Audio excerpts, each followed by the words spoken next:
দুষ্কৃতীদের হাতে আক্রান্ত ৩ মৎস্যজীবী। মালদহ মানিকচক। দুষ্কৃতীদের হাতে আক্রান্ত ৩ মৎস্যজীবী। এক মৎস্যজীবীকে তুলে নিয়ে যাওয়ার অভিযোগ উঠল দুষ্কৃতীদের বিরুদ্ধে। ঘটনায় চাঞ্চল্য ছড়িয়ে পড়েছে মালদহর মানিকচক এলাকায়। ঘটনা সম্পর্কে জানা গেছে, ঝাড়খণ্ডের সীমানা গঙ্গাচর এলাকায় নারায়ণপুর চর এলাকা থেকে ৩ জন মৎস্যজীবী নৌকো করে গঙ্গায় মাছ ধরতে যায়। সেই সময় ঝাড়খণ্ডের বেশ কিছু দুষ্কৃতীরা তাদের কাছে তোলা দাবি করে বলে অভিযোগ। তোলা দিতে অস্বীকার করলে প্রথমে তাদের জাল কেড়ে নেয়। এরপরে দুষ্কৃতীরা ৩ জন মৎস্যজীবীকে মারধর শুরু করে। সেই সময় ২ মৎস্যজীবী পালিয়ে প্রাণ রক্ষা করলেও একজন মৎস্যজীবীকে তুলে নিয়ে যাওয়া হয় বলে অভিযোগ। পুরো ঘটনার বিবরণ দিয়ে মানিকচক থানায় লিখিত অভিযোগ দায়ের করেন আক্রান্ত মৎস্যজীবীরা।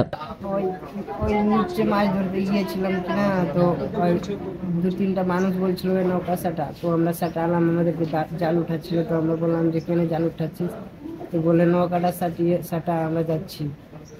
এসে মারতে লাগলো, এইটুকু বাদ। কারা মারছিল? ওই মুসলমানরা, ওই দিকের মানুষটা। কোন দিকে? ঝাড়খণ্ডের ওইখানে নাকিটোলা দিকে। ঝাড়খণ্ডের। কি জন্য মারছিল? আমরা জাল ফেলেছিলাম না, তো আমাদের জাল উঠাচ্ছিল। কোথায় জাল ফেলেছে? নদীতে? হ্যাঁ, নদীতে। তো আমরা মানা করলাম যে আমাদের জাল উঠাইস না, তো বললো নৌকাটা সাটা, তো আমরা সাটালাম, তো ধরে মারতে লাগলো। কজন ছিল ওরা? 4 জন। তোমাদের কজনকে মেরেছে? আমরা 4 জনকে মেরেছি, 4 জন আমরাও ছিল। কি দিয়ে মেরেছে? ফাট্টা দিয়ে মেরেছে, টিনের দড়ি ফাট্টা দিয়ে। এখন কোথায় এসছো? আমরা মানিকচকে এখন আছি। তোমাদের? হ্যাঁ, একজনকে নিয়ে গিয়েছে, ওই এখন খুঁজে পাওয়া যায়নি। কাকে? সমরলাল। ওকে খুঁজে পাওয়া যাচ্ছে না? না। ওরা কি মাছ ধরতে দিবে না নদীতে, ওটাই বলছে ওরা? হ্যাঁ, ওরা বলছে মাছ ধরতে দিব না নদীতে, বলছে ট্যাক্স লাগবে। টাকা দিতে? হ্যাঁ, কি বলছে?